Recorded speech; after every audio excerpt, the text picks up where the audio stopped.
સુરતમાં મોંઘવારી મુદ્દે કોંગ્રેસનો કલેક્ટર કચેરીએ હલ્લાબોલ। દૂધ, શાકભાજી, અનાજ, પેટ્રોલ ડીઝલના વધતા ભાવ સામે ઉગ્ર વિરોધ। હાથમાં પ્લેકાર્ડ લઈને કોંગ્રેસ કાર્યકર્તાઓએ સરકારને ઘેરી। જનતાને મૂર્ખ બનાવવાનું બંધ કરોના સૂત્રો સાથે પ્રદર્શન। દેશની જનતા પર આર્થિક બોજો નાખવાનું બંધ કરોની માંગ ઉઠી। ડાયરેક્ટર દીપક ભામરે, જોતા રહેજો દીપી ન્યૂઝ।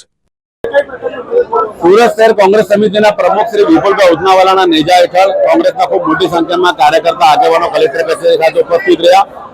जे भारतीय जनता पार्टी राज में छेल्ला 15 दिवस में पेट्रोल और डीजल पर सतत भाव वधारो थई रह्यो छे। आज की तारीखे 8 रुपया करता वधारेनो भाव वधारो थयो छे।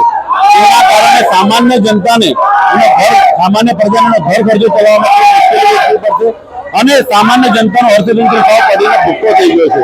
લોકોની આવક કરતાનો ખર્ચો બમણો થઈ ગયો છે। ટ્રાન્સપોર્ટેશન ખર્ચો વધશે, એના કારણે લોકોનું અર્થતંત્ર સાવ પડી માંગશે। પરંતુ ભારતીય જનતા પાર્ટીના રાજમાં અને મોદી રાજમાં એ લોકોને કોઈની અસર થતી નથી। સામાન્ય જનતાનો દુઃખ દેખાતો નથી। એ લોકોની હાલત ડાયનોસોરના ચામડી કરતા પણ વધારે જાડી ચામડીના થઈ ગયો હોય એમ લોકોની એમને કોઈ દુઃખ તકલીફ મુશ્કેલી દેખાતી નથી। જેના કારણે કોંગ્રેસ સતત લોકહિત માટે સંઘર્ષ કરી રહી છે, આંદોલનો કરી રહી છે। એના જ મુતાબિક આજ રોજ અહીંયા હલ્લાબોલનો કાર્યક્રમ આયોજન કરવામાં આવ્યો।